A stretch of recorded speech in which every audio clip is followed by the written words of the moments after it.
Okay, uh, different types of sensor. Okay, kalau kita tengok daripada sini, ini adalah jenis-jenis sensor yang terdapat di pasaran. Sebenarnya banyak lagi lah. Tapi yang ini sensor dia semua yang kecil yang kita memang akan gunakan dalam kita akan sambungkan bersama dengan Note MCU8266. Okay, cuba tengok. Okay, dekat sini ada gas sensor, LDR, light sensor, ada proximity sensor, ultrasonic sensor, IR receiver, water flow sensor, rain sensor, heartbeat sensor, touch sensor, humidity sensor dengan soil moisture sensor. Okey, apa fungsi setiap sensor-sensor ni? Okey, saya nak belajar kalau nak buat satu-satu projek, apa dia punya objektif projek, dia punya problem statement dan scope projek. So, sesuaikan dengan projek kamu dan barulah kamu boleh pilih sensor apa yang sesuai digunakan. Okey, kalau sensor yang kamu nak gunakan tu tidak berada dalam senarai yang saya tunjukkan, tak apa. Kan, sebenarnya banyak lagi jenis sensor yang saya tak senaraikan dalam ni. Boleh je buat. So, awak boleh propose you punya tajuk mini project tu pada saya lah. Nanti kita tengok kesesuaian. Okey, kalau kita tengok daripada subjek ni, tak ada final. Dia hanya 2 jam kredit. Dan kena ada satu mini project yang kamu kena siapkan.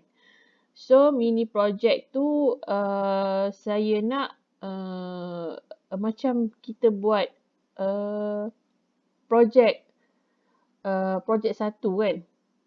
Tapi projek ni awak kena pastikan dia dapat disiapkan dalam tempoh masa ditetapkan itu pendek sajalah. Jadi tak memerlukan kos yang besar dan awak berkeupayaan untuk menghasilkan mini projek tersebut. So dalam mini projek ni saya dah tetapkan satu mini projek, ahlinya ada 3 orang. So daripada situ awak boleh combine lah kos untuk membeli sensor, untuk membeli kita memang dalam mini projek awak kena buat prototype produk. Kan? Kita tak adalah nak buat betul-betul macam produk yang dah siap kat luar sana, tapi maksudnya kalau prototype daripada segi kalau saiz kat luar tu besar, so dia prototype adalah awak ambil dia punya saiz tu lebih kecil sedikit kan. So daripada segi guna apa bahan-bahan yang terbuang, contoh kayu terpakai, kotak, kita nak buat tu macam dalam bentuk model apa berkaitan dengan projek awak punya lah. Okay, so next.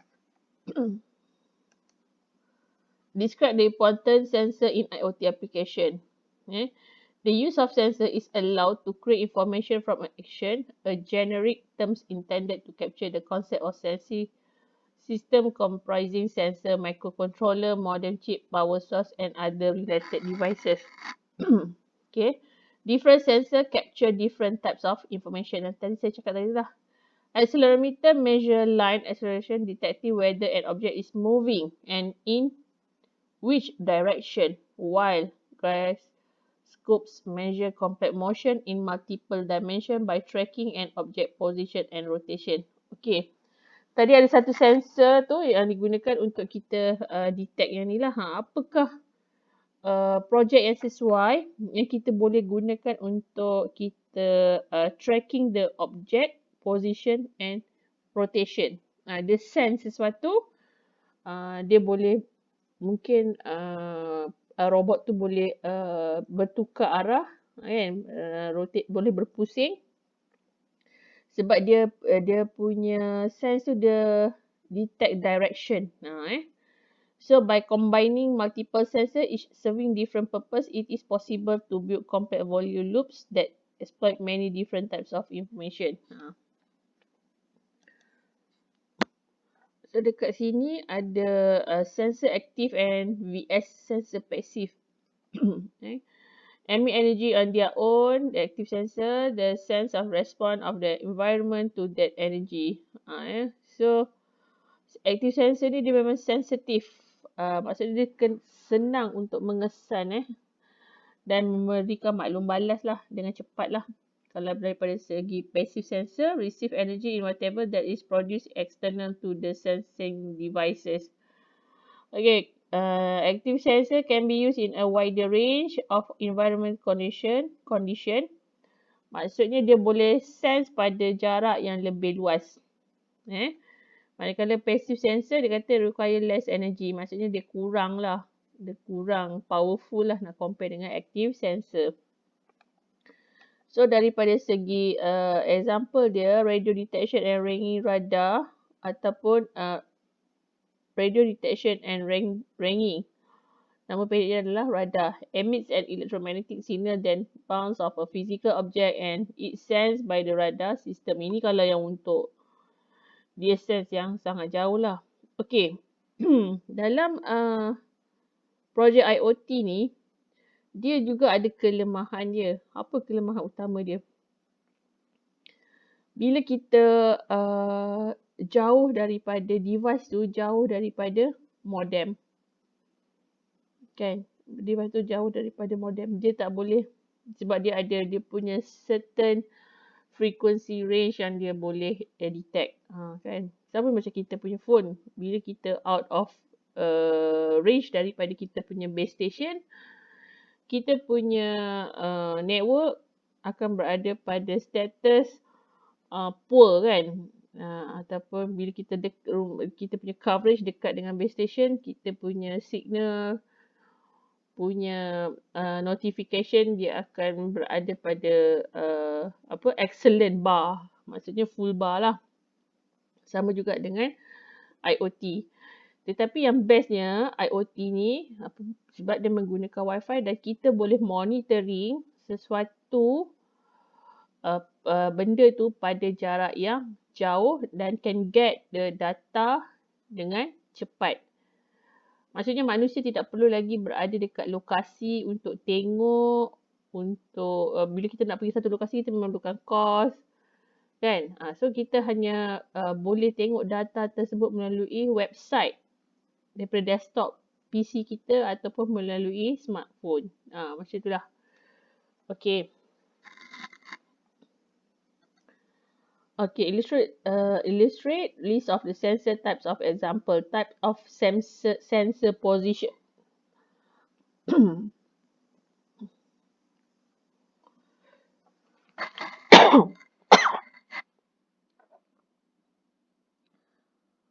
A position sensor measures the position of an object. The position measure can be either in absolute terms, absolute position sensor, or in relative terms, displacement sensor.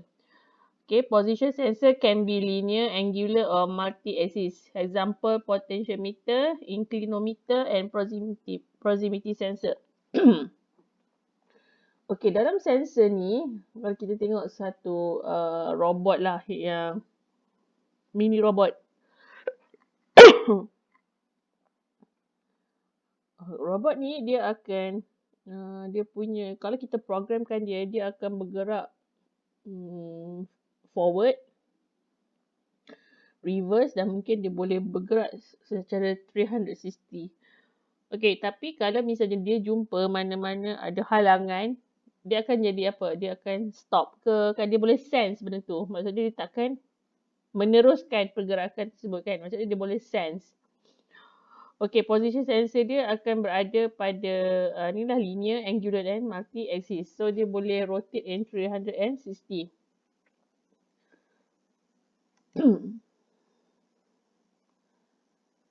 Illustrate list of sensor type with example.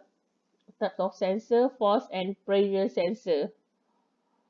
Okay, kat mana kita nak gunakan ni? Dekat related in a force sensor and measure the force applied by liquid or gas.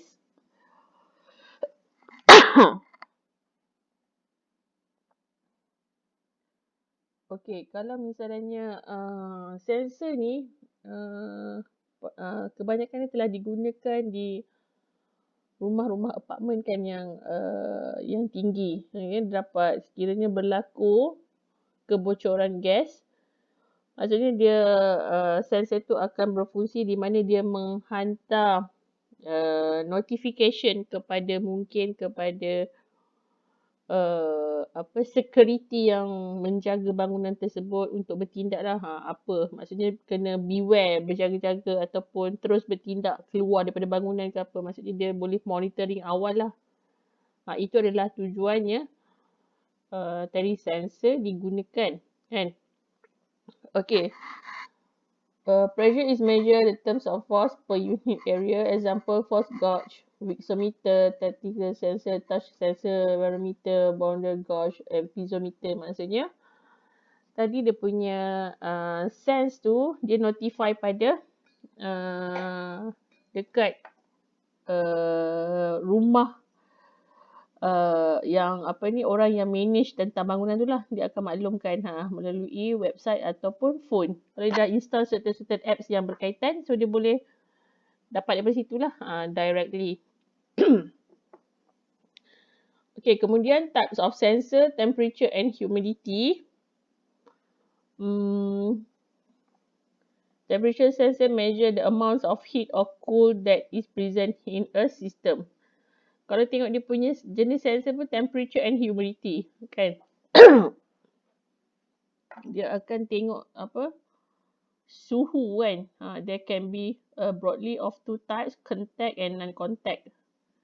Contact temperature sensor need to be in a physical contact with the object being sensed. Non-contact sensor do not need physical contact as they measure temperature through the convections and radiation. Example, thermometer, calorimeter and temperature gauge. Okay, sensor ni dia akan detect lah. Dia akan tengok bacaan pada image tu. Dia akan bagi tahu suhu dia berapa kan, dan kelembapan dia berapa pada pukul berapa kan masa. So, pada masa ni mungkinlah dia akan letak dekat kawasan smart gardening kan, farming kan. Nak tengok. So, kalau kelembapan tanah tanah tu kering, pada dia, kalau kita buat programming, kita kena taruh range kan. Okay, berapa. Pada masa tu, automatic air akan keluar dan akan mengalirkan air pada kawasan farming tersebut lah, ataupun garden tersebut. So, dah tak perlukan manusia lagi untuk datang dekat tempat tersebut untuk onkan pipe air ke apa kan. So, dia akan automatically on dan kita boleh automatic offkan melalui apps yang kita bangunkan tadi. Saya cakap tadi dekat awak, dia punya kita kena bangunkan GUI, Graphical User Interface.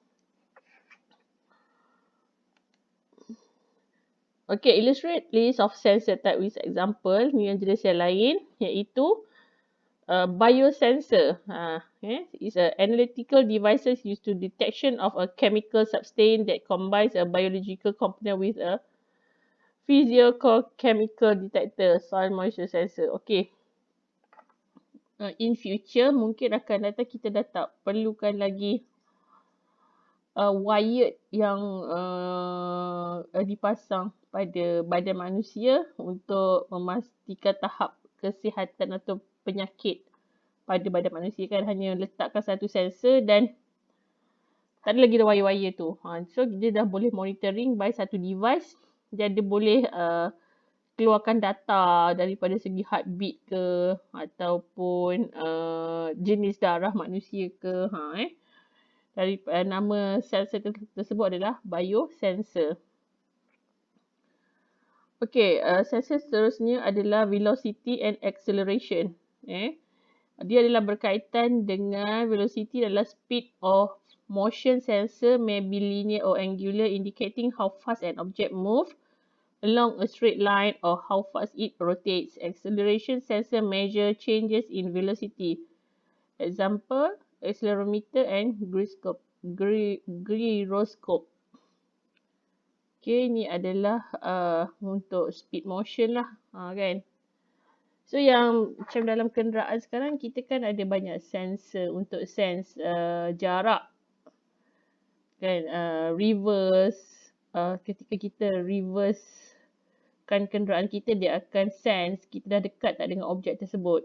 Kalau kita dah sensor tu dah berbunyi, bermaksud ada halangan lah yang ada pada jarak yang sangat dekat. So itu adalah sensor-sensor yang biasa digunakan lah. Okay, sensor light. Okay, ini antara projek-projek yang student pun suka buat menggunakan sensor light.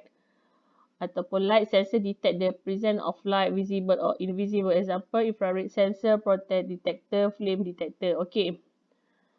Sensor ni digunakan, dia detect kepada pencahayaan. Okay, apabila dia detect pada keadaan yang gelap, nanti dia lampu akan automatic on.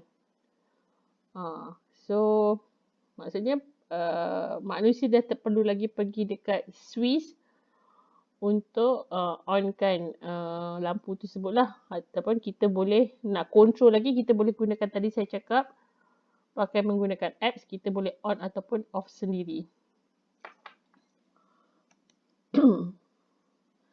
Jadi daripada segi differentiate digital sensor and analog sensor with some sensor example.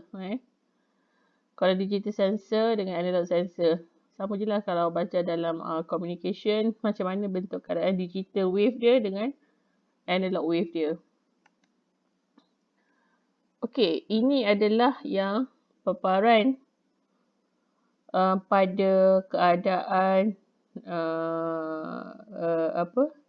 objek node MCU tu lah. GPIO tadi yang saya dah terangkan adalah General Purpose Input Output. Nampak tak ini ada pin-pin yang terdapat pada node MCU. Nampak tak? D0 sampai D8. Ini adalah digital input. Input yang kita nak masukkan dekat sini apa dia? Okay, so ini adalah tempat untuk kita punya output. Kita nak taruh kita punya LED, kan load kita lah, beban apa yang kita nak tengok kan. So untuk input biasanya kita taruh dekat sini apa dia? Input button. Input ni macam benda apa yang kita nak gunakan, manakala output apa yang kita nak tengok. Kan? Biasa dekat bahagian input kita letak switch lah. Kan manakala dekat bahagian output tu kita letak load ataupun output dia macam LED tadi saya cakap, ataupun ada bunyi siren punya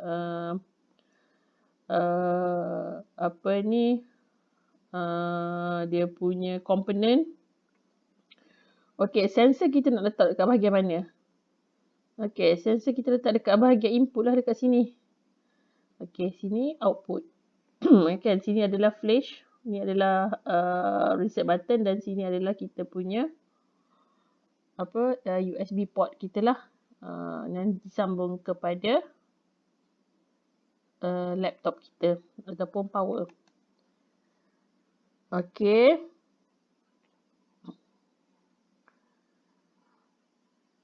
Ada explain sensor power requirement and connection to MCU input output. Okay, power pin. 4 power pin, 1 V-in pin and 3 3.3 volt pin. The V-in pin can be used to directly supply ESP8266 and is preferred if you have a regulated 5 volt voltage source. The 3.3 volt pins are the output of an-board voltage regulator. This pin can be used to supply power to external component. Okay, ground. Is this a ground pin? Yes, pin 8266 node MCU development board. Okay, 12 pin are used to hook up a sort of 12 sensor and peripheral in your project. Both 12 pin master and 12 slave and supported. Okay, it should be noted that 12 clock frequency should be higher than the slowest clock frequency of the slave device. So GPIO pin has 17 GPIO pin which can be assigned to various functions of such as 12C, 12S, UART, PWM, IR, remote control, LED light and button programmatically. Yang ni tadi saya cakap lah. Berkaitan dengan apa yang kita nak declare sebagai input dan output. Each digital enable GPIO can be configured to internal pull up and pull down or set the highest impedance. Okey, seterusnya. ADC channel, the node MCU is embedded with a 10-bit precious SAR ADC. The two function can be implemented using ADC VIZ, testing power supply voltage. Okay, ini adalah kita punya current lah. Kita gunakan ADC, direct current ataupun alternative current.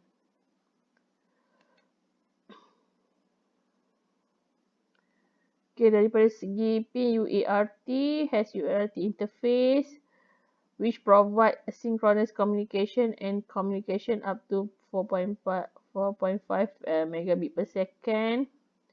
Ni yang tadi yang dalam image saya tu SPIP, ESP 8266 features 2 SPI, HSPI slave and master slave modes. Ada lagi segi timing, frekuensi dia dengan dia punya 64 bytes. Ni CDIO pin dan seterusnya PWM pin. Okay, next. Control pin are used to control ESP 8266 tapi include chip enable pin, EN, reset pin and RSD and wake pin. Ini adalah dia punya singkatan yang daripada body pada ESP 8266 tu lah. Installing ESP8266 core on a Windows OS. So yang ini pun awak dah buat dalam amalan 1. Okay, explain sensor power requirement and connection to MCU input output, dan kita pun dah setting. Dan macam mana kita nak Arduino tu kenal kita punya board yang kita gunakan, kita make sure setting kita punya PC bila kita sambungkan USB tu pada port node MCU tu, dia akan recognize port yang mana, port berapa yang kita gunakan. Okay, then navigate the board manager by going tools, board and board manager. There should be a couple new entries of addition to the standard Arduino board. Filter your search type ESP8266, click on the entry and select install. Okay. Bila dah recognize kita punya board daripada board manager, barulah kita cari COM port dan kita search dalam box tu ESP8266. Okay. Dan kita pun install. Make sure kita install pada version 2.4.2 Okey, ni adalah dia punya interface. Macam mana kita nak buat testing pada kita punya connection. So kita gunakan Arduino example blink. Macam mana nak cari yang blink tadi? Kita pergi dekat tools, board, Arduino. Kita pergi pada node MCU, ESP12 module.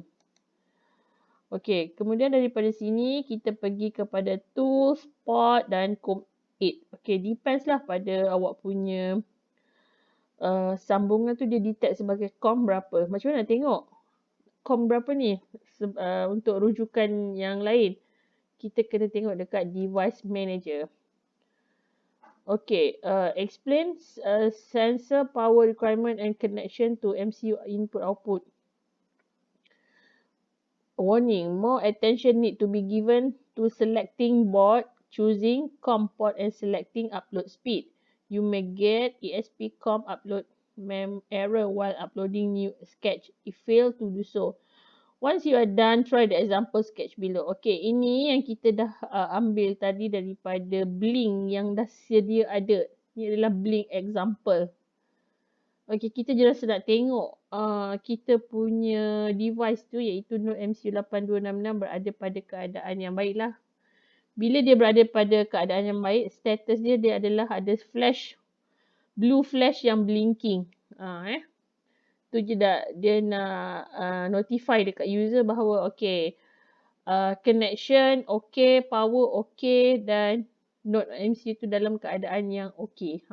So indikator kepada user lah sebelum nak memulakan the next punya step, iaitu kita nak buat circuit, kita nak sambungkan circuit pada dia punya pin GPIO, General Purpose Input Output tadi. Okay. Dekat sini kita nampak first dalam coding dia tulis void setup.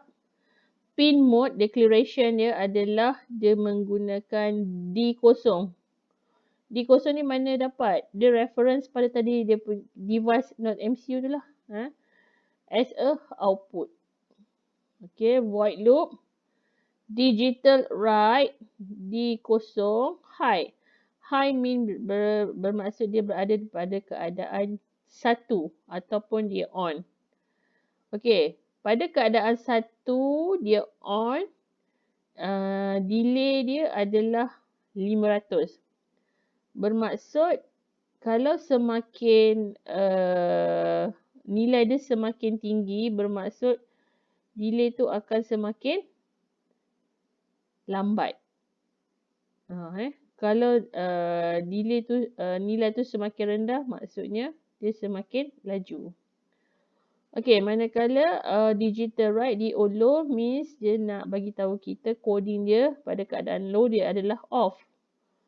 So dia berada dalam void loop. So tindakan high and low ni adalah secara bergilir-gilir dalam masa 500 second. So once the code is uploaded, LED will be start blinking. Ni lah saya cakap tadi. Dia akan mula blinking. You may need to tap the reset button to get your SP to begin running the sketch. Okay, selepas kita nampak dia blinking, kita try to press the button reset. So kita akan tengok untuk begin running the sketch. Okay, ni tadi ni dah dia punya output. Okay, dekat sini lah dia punya button blinking dekat tengah-tengah ni. Dia ada flashing kat situ. Once the code is upload, LED will start blinking. You may need to tap the reset button to get the to begin running the sketch. Okay. Okay, write the code to read data from a digital sensor. Write the code to read data from analog sensor. Okay, dekat sini kita pun dah buat dalam sedikit dalam amalan 1 dan kita continue dalam practical work 2. So saya nak pelajar kena baca dan fahamkanlah practical work 2 sebelum datang ke kelas amali. Okay, explain actuator, electrical, DC motor and relay. An actuator is a component of a machine that is responsible for moving and controlling a mechanism or system, for example by opening a valve. A simple terms, it is a mover. Actuator ni dia macam motor lah. Dia boleh forward and reverse. An actuator requires a control signal and a source of energy. The control signal is relatively low energy and may be electric voltage or current, pneumatic or hydraulic pressure, or even human power. Its main energy source may be an electric current, hydraulic fluid and pressure, and pneumatic pressure. Ini adalah contoh-contoh actuator lah. Sebenarnya dia ada jenis yang besar ataupun jenis yang kecil. Tengok kepada awak punya output. Kalau misalnya output awak besar, so actuator yang kecil macam ni tak mampu menampung beban lebih besar, so kita kena gunakan actuator yang lebih besar lah. So a DC motor is any of class of rotary electrical machine that convert direct current electricity energy into a mechanical energy. The most common types rely on the force produced by magnetic field. Okay. Explain actuator, electrical, DC motor and relay. Relay are switch that open and close circuit electromechanically or electronically. Relays control one electrical circuit by opening and closing contacts in another circuit. Okay, relay ni dia bertindak macam switch lah. Dia akan on dan off secara bergilir-gilir. Okay, daripada figure ni kita tengok dia ada 4 relay kat sini.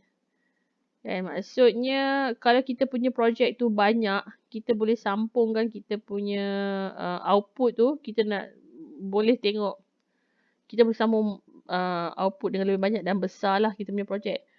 Tapi kalau setakat projek kita kecil, kita hanya boleh beli, dia ada banyak jenis-jenis relay, kita beli separuh daripada ni pun tak apa. Sebab jenis ni semua sama je. Setiap litar ni sebenarnya adalah pembahagian dia sama je. Kadang ada pelajar yang belikan, dia beli modul yang besar tapi dia gunakan 2 saja output daripada relay ni. Dia gunakan hanya 2 bahagian. Tu macam satu kerugian lah. So kalau nak beli, tengok daripada segi keperluan projek awak. Okay, describe how actuator complement to a sensor signal into an action. Macam mana actuator ni complement to a sensor. Maksudnya dia bekerjasama lah. Dia actuator dengan sensor ni macam mana dia bekerjasama untuk bertindak. Okay, kalau kita tengok gambar rajah ni. Sensor. Gambar rajah pertama nak gambar sensor. Yang kedua ada tempat control sensor, center dan actuator. Sensor dia detect. Control sensor ni maksudnya kita memerlukan tadilah wifi, modem. Kan? Okay. Dan actuator ni adalah dia punya output. Macam mana dia keluarkan output tu. Output tu dia keluarkan daripada segi cahaya ke ataupun dia keluarkan macam tadi ada air ke kan. Depends output tu dia nak bertindak macam mana. In typical IoT system, a sensor may collect information en route to a control center where a decision is made and a corresponding command is sent back to an actuator in response to that sensor input. Okay, fungsi sensor ni sebenarnya dia nak detect. Detect and collect information. Ya, lepas dia dah dapat maklumat tu, dia akan hantarlah melalui wifi. Kan? Kepada mana? Kepada control center. Control center ni yang akan menjalankan keadaan tu berlakunya arahan sama ada dia nak on ke ataupun off satu output tu. So bila dah tu dia dah automatic hantar kepada actuator dan terus keluarkan output. Kita nampak kat sini dia keluarkan air untuk padamkan api kan. Okay. There are many different types of sensor. Flow sensor, temperature sensor, voltage sensor, humidity sensor and the list goes on. Okay, macam before this yang jenis-jenis types of sensor yang kita gunakan lah. Tengok kepada yang saya cakap tadi. Keperluan projek awak. Saya akan baca awak punya proposal daripada skop awak, objektif awak dengan problem statement awak. Apa sebenarnya awak nak hasilkan mini project. In addition, there are multiple ways to measure the same things. For instance, airflow might be measured by using small propeller like the one you should see on a weather station. Alternatively, as in a vehicle, measuring the air through the engine airflow is measured by heating a small element and measuring the rate at which the element is cooling. Mungkin dia dapat detect daripada gambar, dia dapat detect dia sense satu benda yang panas. Kan, sensor detect heat. So bila the sense, the detect signal to the control center send a command to a sprinkle. Sprinkle ni ada macam benda yang berpusing kan. Macam kita contoh dekat hotel lah. Dalam bilik hotel dia ada kalau kita pandang dekat ceiling atas, dia ada satu macam besi yang macam air pancut tu kan. So misalnya berlaku kebakaran, dia detect asap dalam bilik, automatically benda tu akan on lah. Sebab dia detect sense this detect signal to a control center dan dia akan mengeluarkan sprinkle tu akan bertindak mengeluarkan air lah untuk padamkan kebakaran lah. So dekat sini adalah contoh lah menggunakan sensor temperature sensor. Okay, apply example sensor actuation application and real application. Okay, ini kita akan buat dalam amali 2. Kita buat write code to read signal from sensor to perform on and off small motor with relay module. Do it in a practical word 3. Okay, so ini